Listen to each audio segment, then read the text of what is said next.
All right, we are live.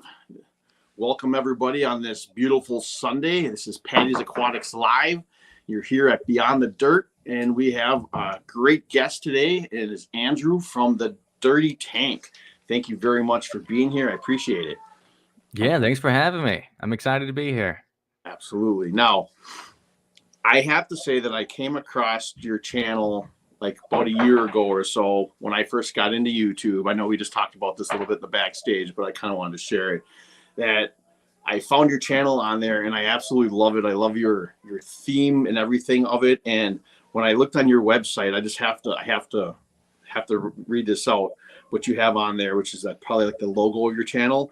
Reconnecting humans to nature, less chemicals, less maintenance, and less man-made nutrients, and more dirt, plants, and fish. I absolutely love that slogan.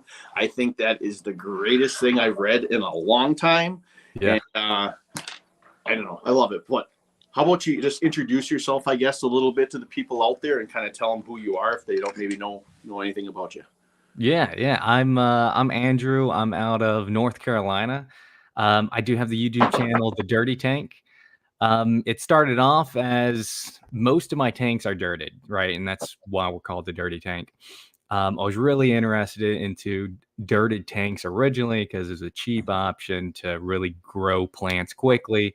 And then it just kind of expanded from there. Then I got really big into breeding, and I got tons of breeding projects going on in the garage. And now I'm actually cutting back my breeding program, right? So I got about 20 tanks in the garage. All of them were for breeding. Now I'm doing about 10 or so for breeding, and the other 10 or so for collecting just my dream fish, the fish that, that got you into the hobby, right? So that's a little bit about me. I try to post videos weekly. But outside of fish keeping, I enjoy being a dad. I got an electric scooter over there. I like scooting with my kids. I like spending time outside, actually. So hiking, kayaking, things like that. Free stuff, right, that you can do outside. Absolutely. we spend enough money on our hobby here. So, Absolutely. but yeah, it's a little bit about me. Cool. I guess we could jump into some questions right away. First, I want to know, like, how did you first get into the hobby? Like, when did you first get into it? And then could you explain a little bit of that? And maybe like, what was your first setup ever? Like, what was your first type of tank? What was your first fish? Any of that kind of stuff. Yeah, so I actually got in the hobby probably the same way a lot of people did, right? My daughter won the goldfish at a fair, right? So we went to the fair. They have those games with the goldfish in the jars, and you throw the ping pong balls. Well, we won a goldfish, and it came home in this little container that you had to pay extra for. And so we took it home in this little container that's like this big. And then the next morning, we went to Petco or PetSmart, bought a 5-gallon kit. We put the goldfish in there, and the next day it died, right? But we had everything. We didn't know what we were doing, but we had everything. So we figured we'd go out and get some more fish. And then it just kind of moved on from there, right? And so our first tank was it was a 5-gallon, but it had like the colored gravel. It had the fake decor. We had the pineapple. We had the signature pineapple, right? We had that. But yeah, that's kind of how it started. And then we got a 10-gallon, then a 20-gallon, and now we have almost 30 tanks. Yeah. Nice. Yeah, it's very fun funny, but how tanks can accumulate over the years when you first start. Like, I remember the first time I ever got a fish tank was probably like almost 30 years ago. And it was like the addiction right away. People always say that multiple tank syndrome, and that's true. I mean, I started with that one. That wasn't enough. Got 2 more 55s. And then when I started this fish room years later, it started with one 20-gallon tank down here just to kind of hold these albino bushnose plecos I was breeding. And then I was like, oh, I can get more tanks. And it just started accumulating. So the addiction is real. Yeah, I got about 5 or 6 tanks in the house, and my wife was like, okay, no more. And then, maybe a couple months went by, and I was like, all right, what if the rest of the tanks go in the garage? And she said, all right, you can have as many tanks in the garage as you want, as long as I can still park in the garage. I was like, challenge accepted. So we got like 20 tanks in the garage now. Yeah. Nice. Yeah, my wife has pretty much said there's no more tanks coming into this house. Yeah. Yeah. Yeah. That's why I started incorporating totes and putting them underneath my stands with lights. Yes. I don't care if it's not glass, it's plastic, and I can house things in it. Oh, I just I'm getting 4 55-gallon drums, right? Like those rain barrels. Mm-hmm. And I plan on doing like a scud project, a shrimp project, some live bear projects in them. So yeah, I agree. It doesn't have to be tanked. You can still make it work. Yeah. Awesome. Let's see who's here in the chat quick before we move on. Let's see. Brenton, hello. How's it going? Jesse from Salient Aquatics. How you doing? Jim's Fish. Good morning. Let's see. Oh, Jesse was asking, where in North Carolina are you? Because I know he's from there. Oh, I'm in Charlotte. So if you're in Fayetteville, yeah, we're a few hours from each other. But yeah, Charlotte. Stan Pittman, good morning. Good morning, Slim Tim. Yeah. So someone made the comment about the scooter. So the scooters can be pricey, but here's what we do. We have 2 young kids. They have manual scooters, and we have these electric scooters. So when we don't feel like, running out all their energy with them, we just hop on one of those. They use their manual scooters. By the time we get back, we don't feel stressed at all because we were on the electric scooter. They're worn out. So it's just a win-win. Oh, I 100% agree with you. Yeah.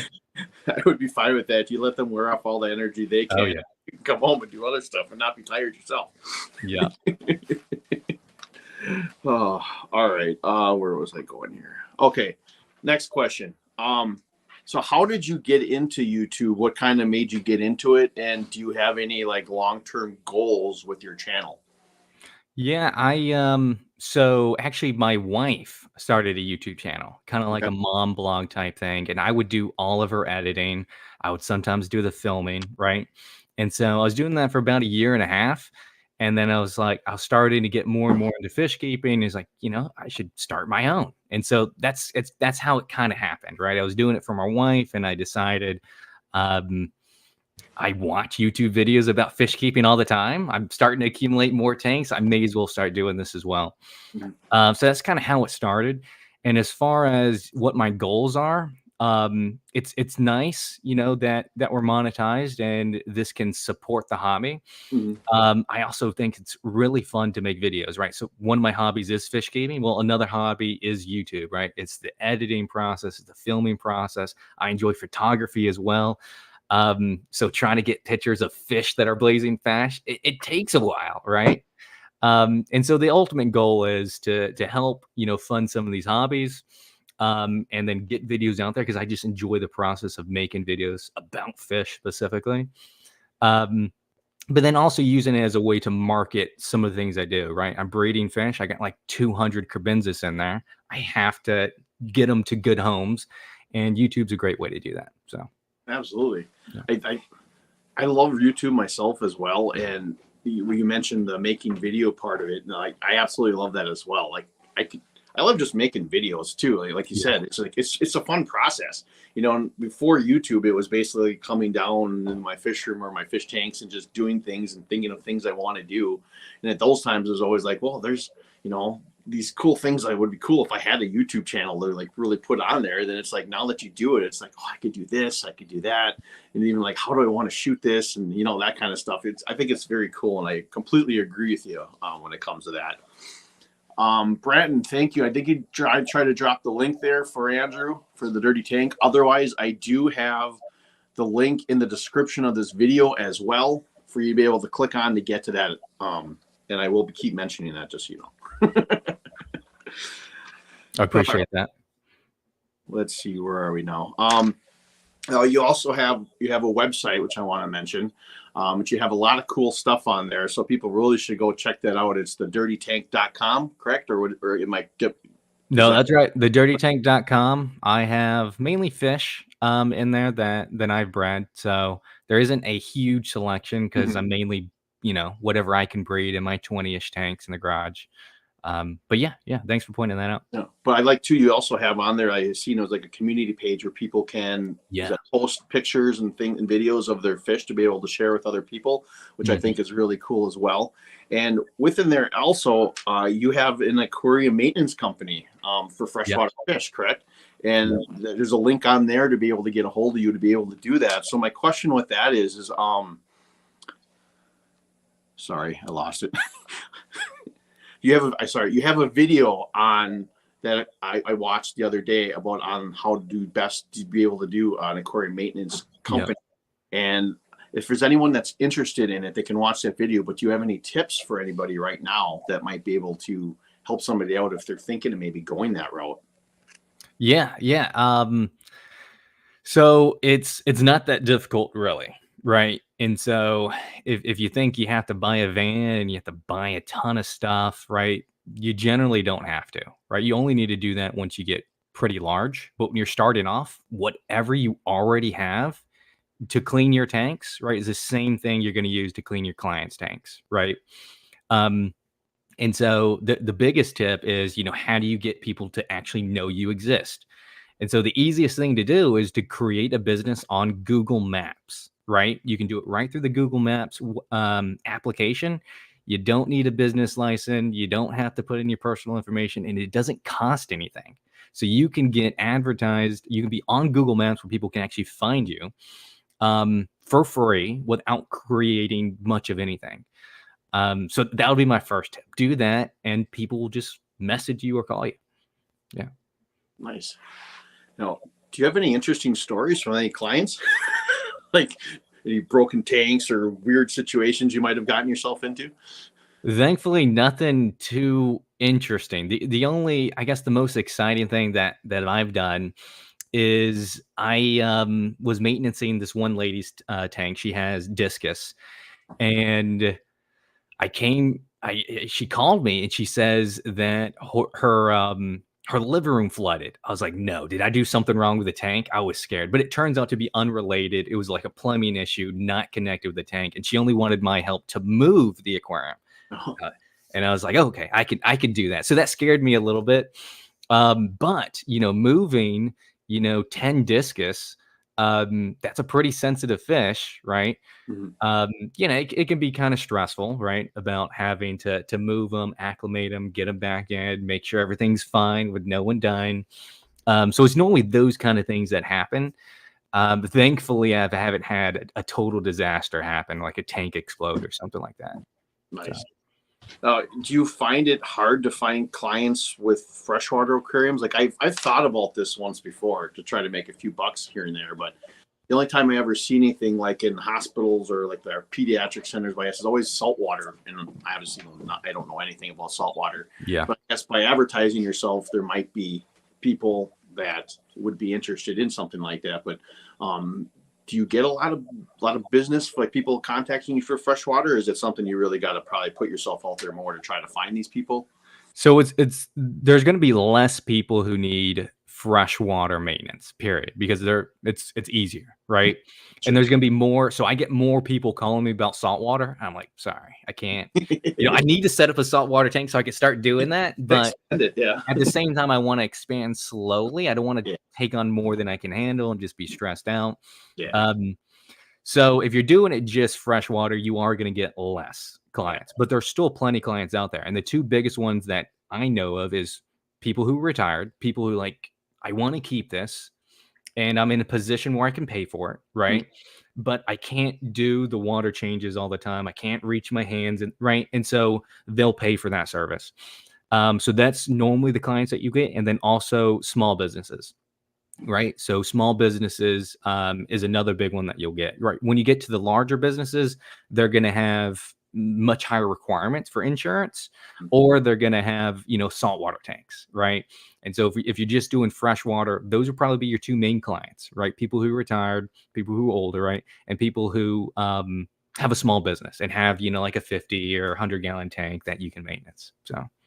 Now, do you just maintenance them? You don't do like stocking a fish and like setups? Yeah. Right? So I also do setups. I don't get that request much right? So the main request that I do photography, I do setup, you know, the aquascaping, I sell them fish as well, and I do the maintenance, right? But the biggest things that I get is stocking the fish and the maintenance. And so one of the business customers that I have now, it's a 55-gallon tank. I do the maintenance on them, and then they've bought, I don't know, 8 or so fish. Like majority of the fish in their tank came from me, right? And so if you do breeding and maintenance, they kind of go hand in hand. Yeah, To be exactly. honest. So That's perfect. Kind of get you more of a win-win cost-wise, and then as well too, so you don't have to outsource fish when you can actually breed them yourself. yeah. Nice. Very cool. I like that idea. Like I said, I thought about it numerous times. I just didn't know what kind of a market there was in it until I actually seen you talking about it on your video. I'm like, huh, it is something I could try. Yeah, yeah. I mean, even if you get one client, that's probably $100 or so bucks every couple weeks, right? It's right. Yeah. It's not life changing, but it's an easy way to support the hobby plus a little bit, right? And it's a foot in the door too. Say your client, you only have one client, they may know other people that would be interested in as well that could, you know, go down the road. Yep. All right, who else is here this morning? We've got Vibes Aquatics. Good morning. Got Tommy from Silver Creek. Good morning. Red Laser, how you doing, buddy? Let's see. Vibes just subscribed to your channel. Thank you very much. All right. Oh, appreciate it. Thank you, Vibes Aquatics. Very cool. So let's talk about fish a little bit. First, do you have a favorite fish of all time? I guess, you know, it doesn't have to be one that you're even keeping right now, but it could be. But do you have a favorite fish that you have now, or maybe you would love to keep at some point in your life? If you can disclose it, if there's not a future video coming out, I should say. There is. So my favorite fish, I've already had the video come out, and I've just got it like a couple months ago. So I recently got it, but it's the hairy puffer, right? Pal Bailey scientific name, but it's a hairy puffer. I remember it was probably like 4 years ago. I was in an aquarium shop, didn't know much about fish, and I saw a hairy puffer. I was like, oh, I got to get that. And I asked the sales guy how much it cost. It was $280. I was like, oh, okay, no, never mind. And then fast forward a couple months ago, I saw the same fish of it, not the same exact one, but a hairy puffer available for $120. And now I know I can take care of it. And so I'm like, I'm buying that thing because I've been wanting it for 4 years, you know? So that's my favorite fish. And I finally got it. And I'm loving feeding him. Whenever he sees I come in the room, oh, he's like a little puppy dog. He'll go all the way against the glass and just like go like this and like bite at the glass. He's ready to eat. Tons of personality, super intelligent, and just really different and unique. You don't see him too often. But yeah, the hairy puffer. That's cool. That must be an inherent trait with bigger puffers for some reason. Then, because I have a Fahaka puffer, he does the exact same thing. Never sees me like he sees me right now. He's just staring because he wants food. And he knows I come down here in the evenings to feed fish, and he's always at the top, just biting at the glass, making the biggest ruckus. Yeah, and I don't feed him every day, so I feel bad. But yeah. It's like he knows there's food coming. He ain't getting it sometimes, but the food is coming. That guy eats it like it's like no tomorrow. But the personality, like I said too, on him is just crazy. I absolutely love it. I almost got a different puffer too. Well, started off for me, my love of the puffer actually started from Aquarium Co-op when I seen the big puffers like Murphy and stuff that he had. And I'm like, oh my God, that thing is awesome. But there's no way in heck I'm ever going to be able to. They're huge. That size ever. So that's when I started doing some research and I saw the Fahaka puffer and I'm like, I might be able to manage that one. So I went to a fish store, but before that, the local fish store in Green Bay, he didn't have any in, and he had, I can't remember if it was a Congo puffer or if it was an Amazon or if that's I don't even know what they were, but they were all wild caught and they were expensive. He's like, I'll sell you this one. I'm like, how much is it? I don't remember how much. I think he was charging at least $300 for it. Ooh. And I'm just like, the wife was with me too. So there's no way in heck I was going to be able to spend that. So I was like, yeah, I'll wait. And then eventually down the road, when I opened up my tank and I knew I'd be able to house him, I got a hold of him and he actually ordered the puffer in for me. He was a super cool owner too, because he ordered it for me. He held on to it. Because the thing was the size of a pea puffer at the time when I got it. It was just tiny.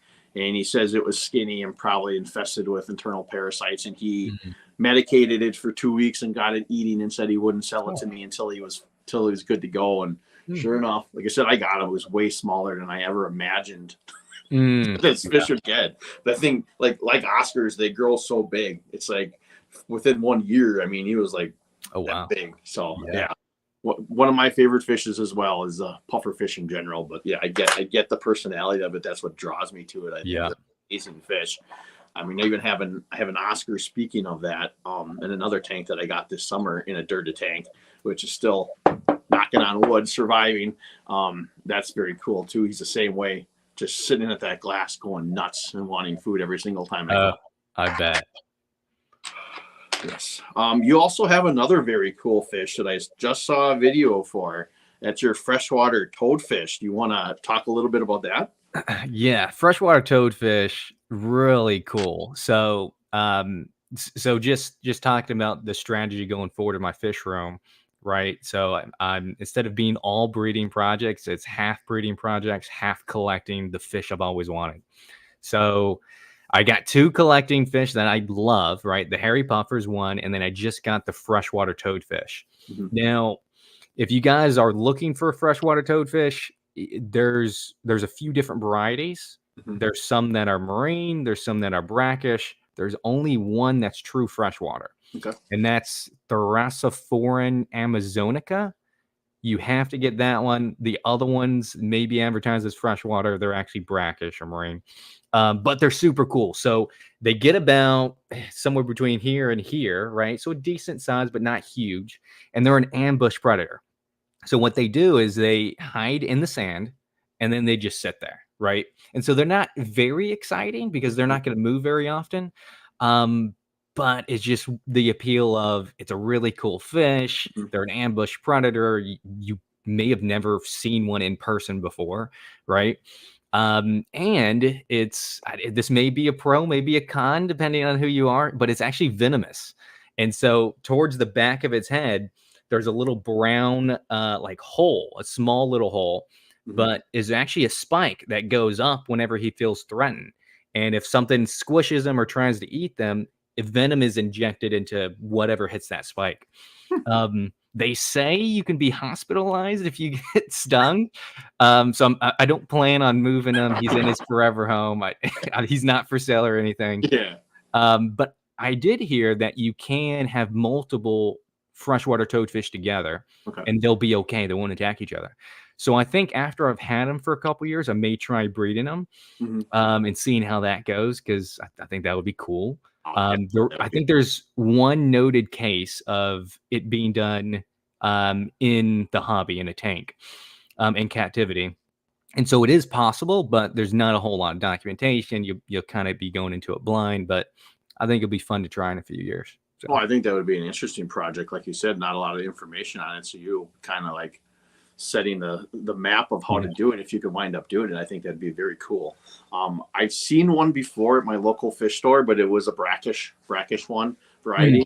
And I don't remember how much that thing cost, but I was just like, wow, that thing is cool. I've seen the saltwater ones on videos and stuff before. And it definitely is a very cool fish. By the way, you guys, if you haven't gone to check out his channel, go 1, subscribe, but 2, check out that video that he just put out with that toadfish. That thing is very cool. And it was a very cool setup that you made for that for the fish as well, by the way. So. Yeah. I wanted some foreground plants, but I knew since he buries himself, he's just going to uproot them. So I had to like sink in gravel just where the plants are in an effort to hopefully he won't uproot them. But it just was set up like a week and a half ago. So I have, I still have some time to see if it's going to work out or not, plant wise. Well, yeah, and that's a fun trial and error. You get to play around a little bit. That was the same thing with my puffer when I put him in this dirty tank. I initially had him in just a sand bottom tank with plants. And typically, like, puffers will bury themselves in the sand. Mine barely ever did it. If he did it, it was only like halfway, and he never did it till he was a little older. So I thought I'd be able to get away with the dirty tank, but also with the plants. You're just kind of like, well, I don't know what he's going to uproot or what he's not going to. So I put a thicker layer of sand and cap above the dirt. So if he did decide to all of a sudden want to bury himself, that hopefully he wouldn't hit that dirt layer, which he hasn't. And he really hasn't uprooted plants, but my puffer likes to see, when he grew up, there's lots of Malaysian trumpet snails in the sand in that tank, and he ate them all. What he does, he blows the sand. He blows it like he blows it and blows it and blows it. So he still does that to this day. That's cool. Yet when I don't feed him, he'll sit there and there's little holes, all like little tiny little pockets all over the sand cap, because he just blows and blows it just to try to find the snails. So luckily he doesn't really go into the plants themselves too much, because I did leave him like a big open area in the front and the sides for him to be able to get around. So yeah, it's always fun to trial and error to try to figure out how to escape for a fish that some of the quirks, like burying themselves and uprooting plants, to be able to try to get around that and still make it work. Yeah. No, I agree. What I did with my hairy puffer is I did epiphyte plants towards the back, so like Bulbitis and Java fern, so he can't uproot them. And then towards the front, I put dwarf sag, but I put river stones just like kind of in front and around it, each of the little patches of grass.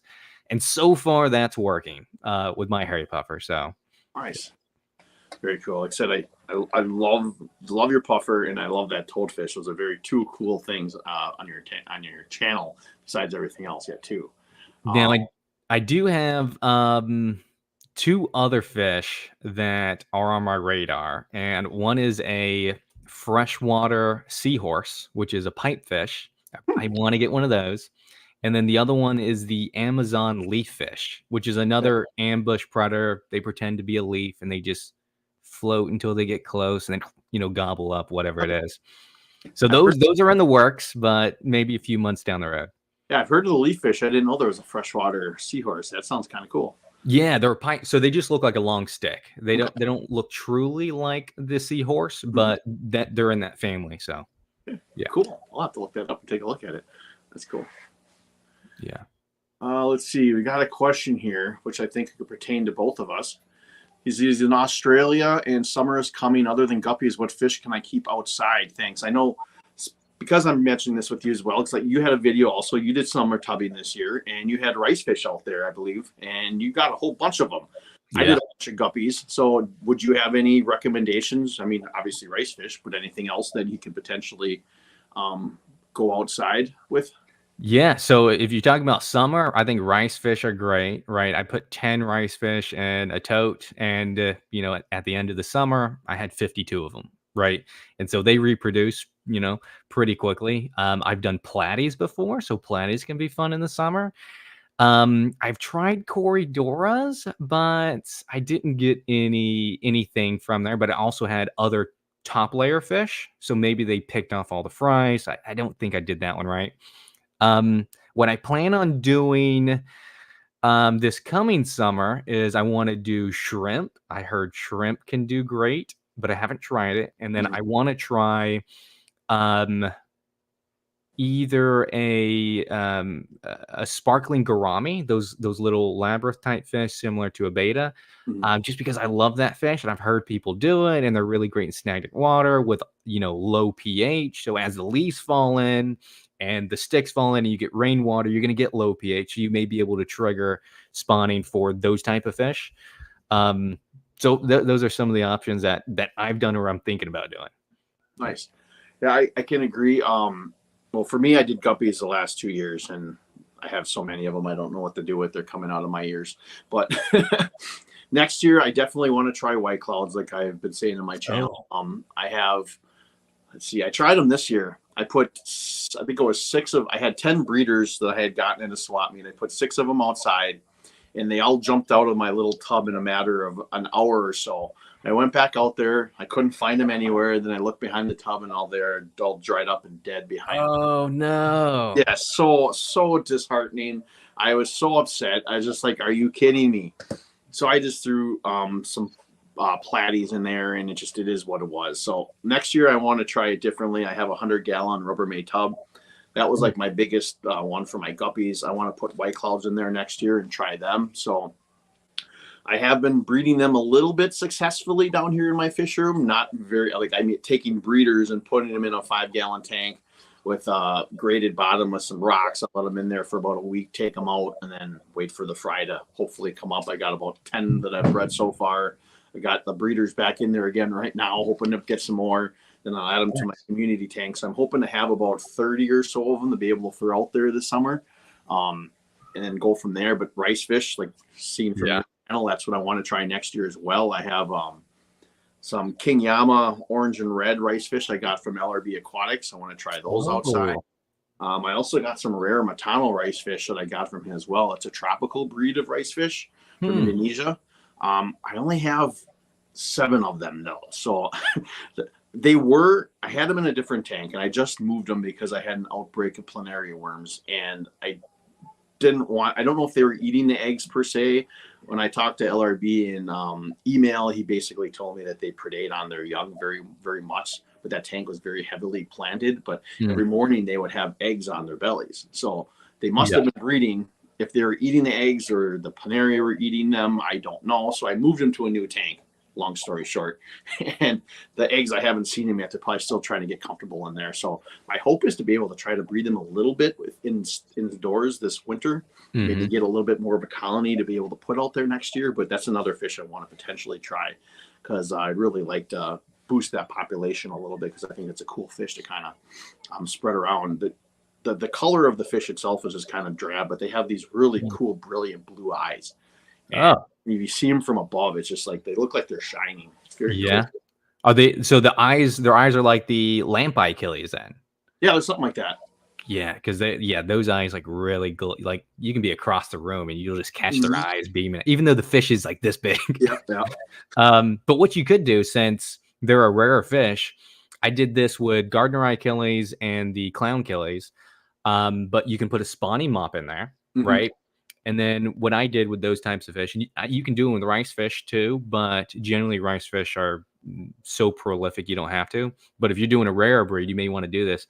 A spawning mop, and then once a week you'll pull it out, you pick all the eggs. I put it in like a little cup with like a drop of methylene blue, and then I just check it every day. It normally takes about 2 weeks or a week and a half to hatch. And as soon as they're wiggler, just put it in another container without methylene blue or a full-on tank just for babies and just power feed it. And you'll get a ton. I think I did that with Gardner eye Achilles and, I was able to spawn 25, 30 in, one season, one summer. So yeah, but it's more effort, right? So it depends, do you want a hands-off breeding? Do you want hands-on breeding? Let's see. I kind of in between. Like I put some spawning mops in there at one point. It was the Brillo pad cut up with the little pool noodle on top. I didn't see any eggs on there ever, but that tank was so heavily planted, and I had a large mass of Java moss in there too. So I was trying to always look where are you putting your eggs every morning. I'd come down here and I could just never tell where they were going with them.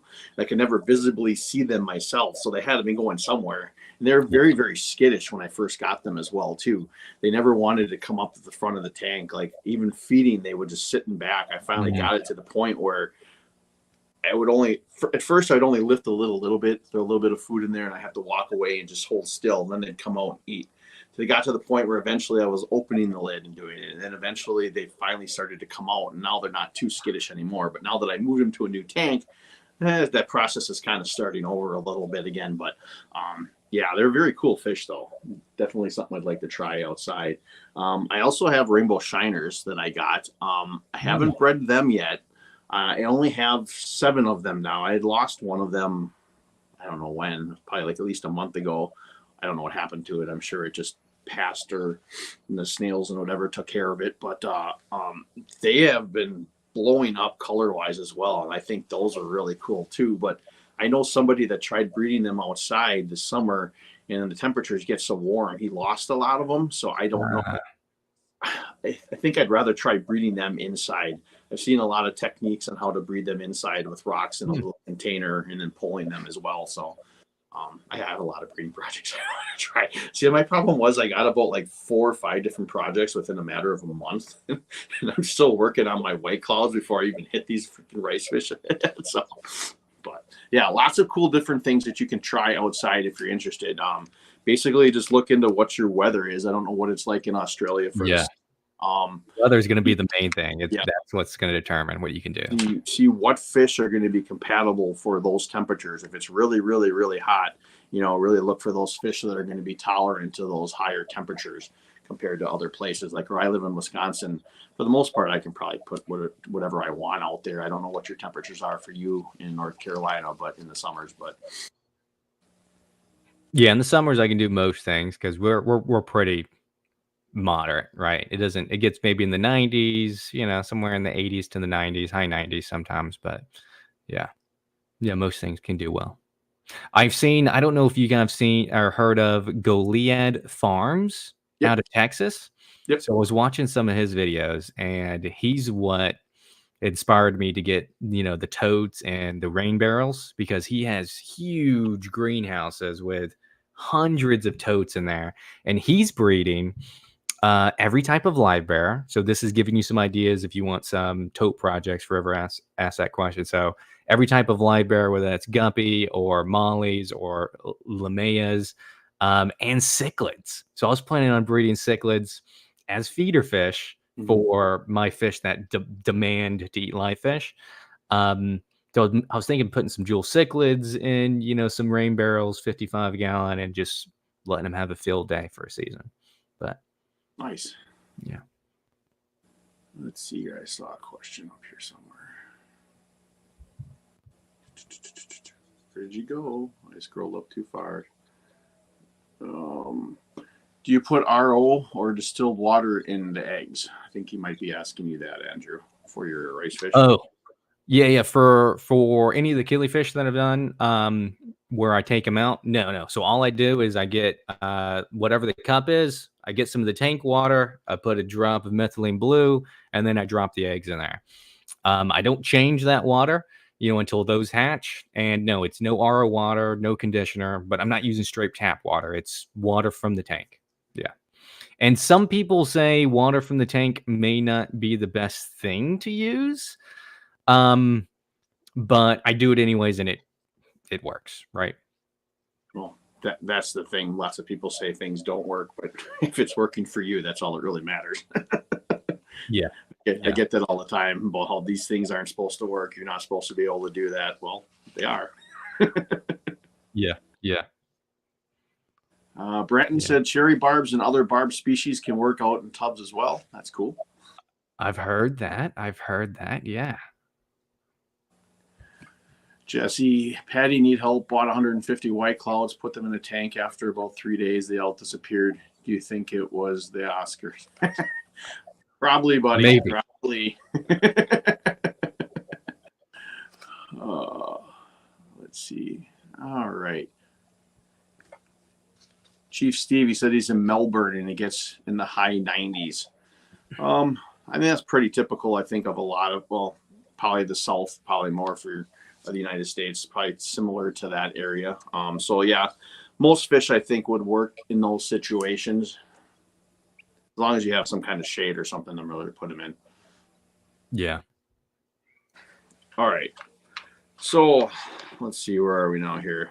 There is something I wanted to ask you about. I want to ask people about this. And this is like water changes. Now, since you do some dirted tanks, what is your view on water change? I know it's a big controversial subject sometimes for people within this hobby, especially. Some people say they don't ever do water changes and they're very much against it. Some people will still do water changes. What is your viewpoint on this entire subject?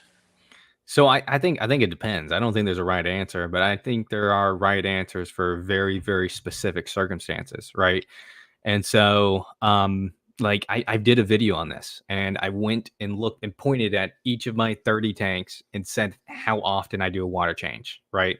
Mm-hmm. And so on my 75 gallon, which maybe if I turn it a little bit, you can see the edge of it right here. How do I get my arm right here? Yeah. Right. Right there, right? Mm-hmm. 75 a gallon. I probably do a water change once a month or once every 2 months on that. And there's some tanks I don't do any water changes on, right? Some of these really small nano ones with just shrimp and snails. There is one in the middle that has some least killies. Then I got the ones in the garage that I do breeding. I do water changes every day on my fry tanks, but on the other ones in the garage where it's breeding projects, once a week, right?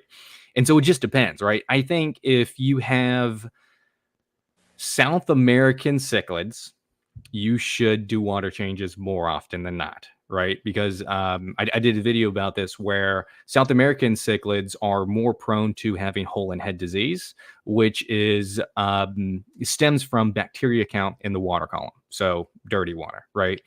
And so I think if you have South American cichlids, you probably want to have some kind of routine water change. I don't know what the perfect amount is. It depends what kind of fish, how big, how many gallons of tank that they're in. But I think a lot of other fish can do fine without water changes.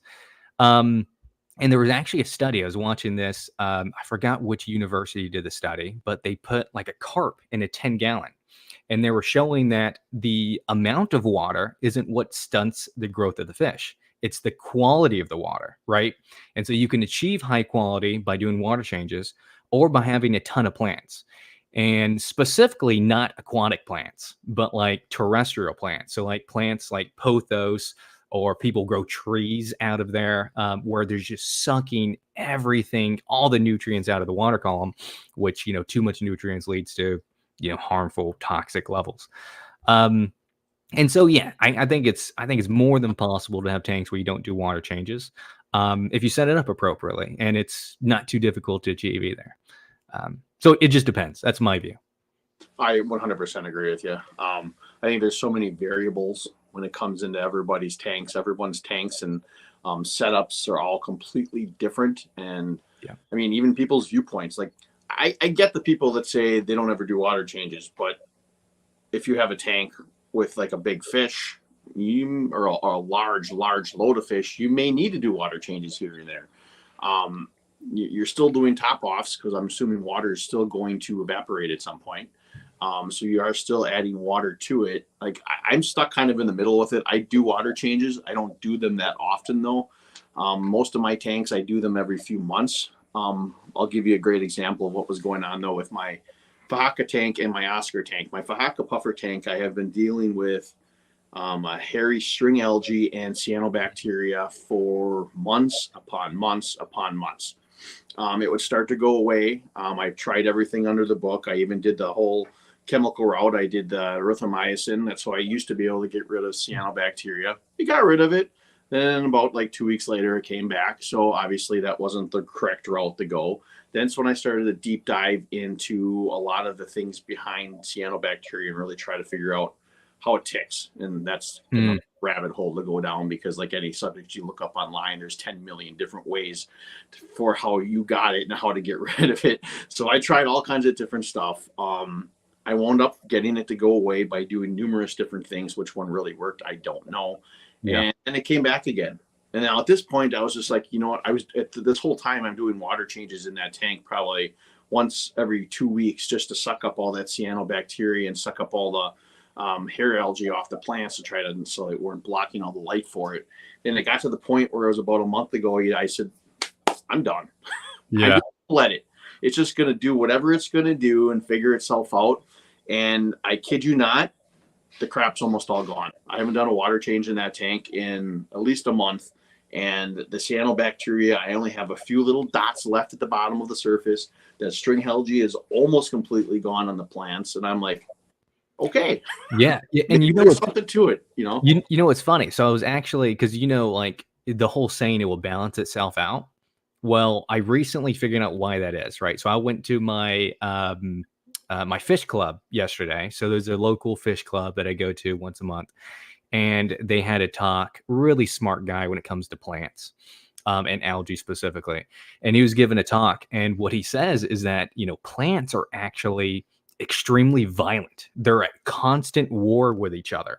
And what happens is, because essentially how a plant works is it grows tall and then spreads out up top so that it can kill all its competition. That's the reason why it grows in that manner, right? And so what he was saying is that what will happen over time is the plants, including algae, that are best adapted to whatever environment that's in your tank, will live, and the rest will slowly die off. And so that's exactly how a tank settles itself out, balances itself out, is the more dominant plant, whether it's algae or not algae, will essentially take over and kill all the other plants. And so that's what happened to your algae, essentially. You either had duckweed or really flat stem plants or something that ended up taking over, consuming all the nutrients, and starved out, your cyanobacteria. So yeah, it does work, and that's kind of how it works. But the thing is, you don't know which plant is going to do that. Yeah. Is it going to be the algae this time, or is it going to be? So it's just it's hard to know. Oh yeah, it's a struggle of a balance sometimes. Like I said, there's a crap load of duckweed in this tank. I have some guppy grass. I have a lot of pogostem and stellatus octopus, which is basically just a weed for the most part. That thing grows so fast. But yeah, I put the light down lower. I think that was like the biggest thing, because I did a blackout a couple times on that tank for almost a week, and then it would go away, but it always came back. Where this time I dumped the light down, so the intensity wasn't as bright, and it's really seemed to do the trick now, and just stop changing the water too on that one. But yeah, like I said, the whole water change thing, it can be a very controversial subject. Lots of people have opinions on it. I asked Father Fish this when I had him on my live stream, because he kind of, in my opinion, is the one that kind of started this whole controversy with his video that he put out a couple years ago. Yeah. And his explanation basically was, you change the water if it needs to be changed. There's nothing wrong with changing the water if it needs to be changed. It just, his viewpoint was basically, just don't be changing your water just to change your water. Have a good reason. Yeah. Now, obviously, the way he went about it was controversy to get views for his video, but it got people talking, and that's what I kind of told him too. I said, out of that controversy, it got people talking about water changes, and that really, in the end, was not a bad thing. And Father Fish, on some cases, gets bad rap. Like, I don't like all his views, but I like him as a person. Like, he's one of the only people that there's lots of people that support other hobbyists, but I see him all the time supporting other hobbyists, going on lives, donating funds, like all of that, to not just, people that have a higher status or whatever it may be, that'll make him look good, but like to nobodies too, like me and you even, right? And so I don't agree with all his views, but I think he's great for the hobby still. Well, absolutely. He was my first member of my channel. Oh yeah. Yeah. See, I was just like, I got a member. I looked like, what the hell am I? Am I looking at this right? I'm like, that's very cool. Yeah. So it was cool. Like I talked to him a little bit outside of this on the phone and stuff when I had him on my live stream. And, I asked him too, because I did that live stream with him. I thought there was a lot of really good information in there. And I tried to ask questions during that live stream about things with his method, because I feel like in his videos, sometimes he explains some of the stuff, but he doesn't like explain really how to apply it sometimes for the hobbyist, and things change sometimes. So I asked some of those questions, and I asked him, I said, can I break this down into videos, long form videos, and kind of like spread that? And he's like, absolutely, anything to help you out. So I'm like, hey, cool. So I got 4 videos of that coming out. The first one came out last week. Every 2 weeks I got one coming out. So it's nice. It's very cool. I have to say it was a very interesting sit down with him for talking to him. Which, leading into that, he is one of my people that inspired me within this hobby. For me, inspiration definitely was Father Fish when it came to the dirted tank style of it. A lot of the natural way of it for me was like LRB from LRB Aquatics. I'm a huge fan of his. And I always got to go back to Corey from Aquarium Co-op as well, because he's the first guy that got me interested in using live plants and realizing that it's easy to actually grow plants and put them in your aquariums and figure out how to hot rod stuff. So my question for you is there anyone that's inspired you within the hobby? Now, it doesn't have to be just like a YouTube creator. It could be a friend, a family member, a local fish store owner, a club member, anybody. Is there anyone that has inspired you within this hobby? Yeah, I really like, I was really big into watching scaping videos. And so like MD's fish tanks, he was really fun to watch, right? I did a lot of scaping videos. Mine aren't as great as his, but that was an inspiration for my scaping phase. I still like scaping, and I'm getting better, right? So that was a big inspiration. And then also the guy from Australia, Keeping Fish Simple, Nick. Yep. I really like watching his breeding programs and his tours. Even he's done some really good tours. And then Aquarium Co-op for sure. I like the way he explained things, right, from a business perspective, and even some of his breeding setups and raising live food and all that. So a lot of the same ones that you mentioned, yeah. Those are the ones I would binge watch for hours when I was first starting. Yeah. Oh gosh, yeah. I think I watched every Aquarium Co-op video. I went back when I had days off and just watched. I did the same thing with LRB too when I first got into him. That's what got me into like the no filter and no air setup. So I was like, you can do this. So I started watching his videos. Like I watched so many hours. Like my wife thinks I'm crazy for how much YouTube I watch sometimes. Now it's hard for me to keep up because I'm subscribed to so many channels, which I love. But then if I miss a few days, like right now, I really haven't watched many videos this weekend. So it's like, okay, now I got probably like 10 billion videos. I want to try to catch up from everybody. Yeah. No, I agree. Oh, want a quick touch on your website back again, because you do sell, you said you have some fish and you have plants on there. Just wanted to point that out again, thedirtytank.com. Make sure you hop on there to give Andrew some support and see what he's got out there, and check that website out for him. Definitely a very cool site and be able to see what you're up to on top of it besides subscribing to his channel. So if you haven't subscribed to the Dirted Tank yet, make sure you do so. Again, I think Branton might have had it in the chat. If not, I have it in the description of this video where you can get right to it. One more question here that I have written down. I did some notes last night. Usually when I have a guest come on, I watch the channel typically already, which I watch yours. So I have some ideas of some questions I want to ask you, but I try to write a list down so I don't forget. And one of them was, I want to ask people is, in this hobby, if there's one thing that you could change about it, anything within the hobby, do you have something that you would want to change within it? Change within the hobby. It could be anything. Yeah. Putting you on the spot. Yeah. I'm trying to think some of my pain points now. I think one of the difficult things is just getting fish, right? And normally, like shipping, there has to be a more cost-effective way that is safe for the fish without having to pay $60 for a $6 fish. You know what I mean? Very true. And so I like shopping at stores because that specifically, and I can see what I'm getting. But sometimes you have to go online, like that prehistoric monster fish, the freshwater toadfish. I can't find that anywhere locally, or like anywhere, even a couple states away. I couldn't find anything, so I had to order it online. But yeah, if there's a safe way to transport fish that is more economical, I would love that. Right.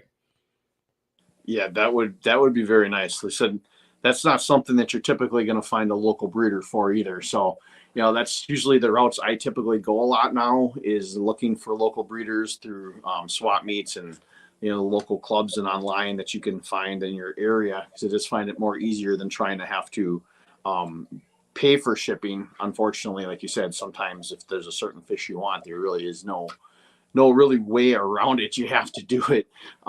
Like we're looking, I have a 55-gallon tank I set up here. I haven't shown that one on the channel yet. And it's a fish for my daughter, and I won't say what it is yet, but yeah, there might be some local breeders in this area, but it's not an uncommon fish, but it's something that not everyone breeds. So I know there's a few in the state, but then I'd have to kind of do a lot of traveling. At that point, with the way cost gas and everything is now, you're probably better off just ordering it to be able to be shipped to you.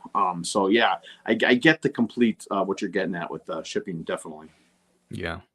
So, all right, we're coming close to that hour. Does anyone out there have any questions for Andrew? Otherwise, what I'm going to do again is make sure you hit that subscribe button for him. Make sure you hit that dirtytank.com. Heck, check out what he's got.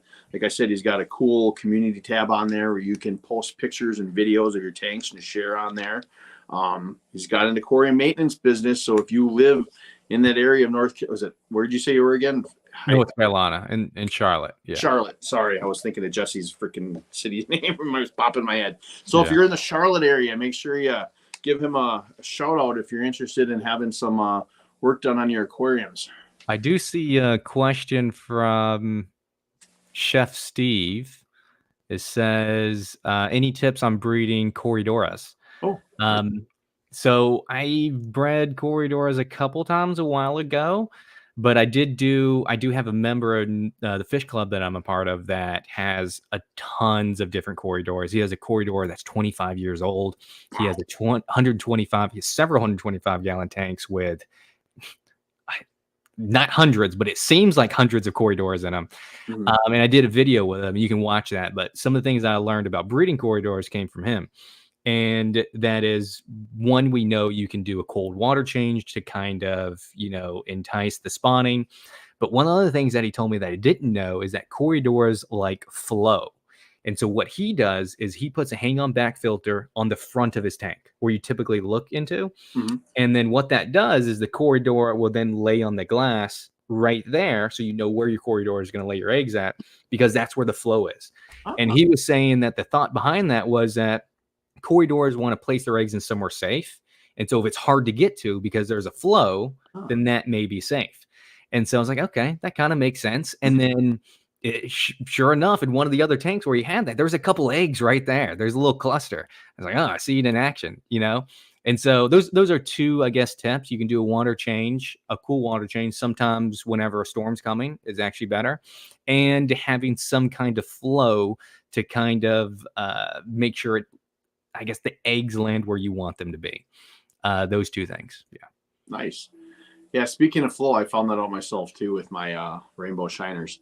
Like I said, I haven't bred them yet, but I was having issues when I first bought them. I got them actually from Aquahuna, and they were not coloring up at all. And I thought I had some duds, and they were very skittish. And once I put some flow in that tank and opened it up, they became brand new fish, started coloring up. And I definitely know they're breeding in there. Yesterday, I was down here in my fish room, and all of a sudden I looked at that tank and I saw like reddish pink fish. I'm like, where the hell did those come from? Like, wait, no, that's the males. They're all colored up and wanting to breed. So I'm sure they're dropping eggs in there. But unfortunately, with all the snails that I have in there, they doubt they'll ever make it. That's why I had to figure out something for them to be able to try to breed them. But very good tips on Corridor. I've always wanted to breed them.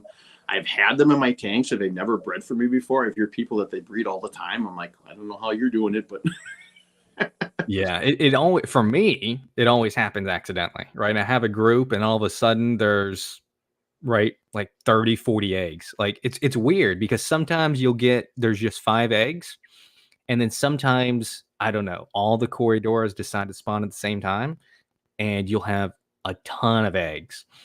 And I don't know how to trigger that, right? Like you could trigger it where 1 or 2 may lay eggs, but to get every Corridora just to go crazy at the same time, it happens, right? Because I see pictures on Facebook, there's like an Anubias leaf with just, 30 eggs on there, and they're all, the only thing in there is Corridoras. And so, yeah, it's interesting. Corridors can be tricky. I've heard of another person. I've never tried this, but they tried to introduce hormones, but naturally without. And so what they do is they have a drip system with multiple tanks of Corridoras. And so they have easier Corridors to breed at the top, so Corridors Aeneas, and then they have the more challenging Corridors below them. And then, so as the Corridors Aeneas breed, they drip some of that water into the more difficult to breed Corridoras, and somehow they say it helps increases the likelihood that a spawn's going to happen. I don't know. I don't know if there's any proper research or if it's done enough, but something to try if you're looking at a more difficult to breed Corridor. So. Branton Road, I find live worms like white worms or black worms, for example, really go a long way with breeding Corridors as well. Yeah, live food, fattening them up, definitely making them happy. Yeah. So hormones will also work with pleco species. That's cool. Nice. All right. Well, we're getting close to that hour mark that I usually cut this off. Do you have anything that you want to say or promote or anything like that? Nothing other than thank you for having me on the live stream. I really appreciate it. I've enjoyed watching some of your videos, and I've enjoyed this talk here. Right, it's definitely a good way to jumpstart a Sunday. So Absolutely. Again, too, yeah, thank you very much for coming on. I appreciate it. And like I said, I love your channel. I love what you're about. Again, I'm going to read that again in case people weren't in here. Reconnecting humans to nature, less chemicals, less maintenance, and less man-made nutrients, and more dirt, plants, and fish. I absolutely love that. Like I said in the beginning, and that's the epitome of what I really believe too. And I love that, and I've loved this conversation. It was fun talking with you. Again, make sure you hit the subscribe button, go to the dirty tank for Andrew, and hit that subscribe button. Check out his website, thedirtytank.com, where he's got some plants and fish and a lot of other cool stuff on there. So make sure you check that all out as well. And to handle a little business on my end, I did have a fundraiser out that ended yesterday for the Breast Cancer Awareness Month for the National Breast Cancer Foundation. My wife is battling breast cancer, and I put that fundraiser out there to try to reach a goal of $500. If we reach that goal, I was going to shave my head and my beard. Well, we didn't reach that goal, but I still appreciate everyone that did donate to that fundraiser. It means a lot to me, and thank you very much. So I just wanted to mention that because that did end yesterday. So other than that, again, thank you very much for coming on, Andrew. Thank you, everybody, for tuning in and listening to Andrew's story and hearing a little bit more about him. And again, make sure you hit that subscribe button for him. And hope to see you guys all next time. And always remember to think outside the box and take a step back into nature. See you later, and see you next Sunday. see ya.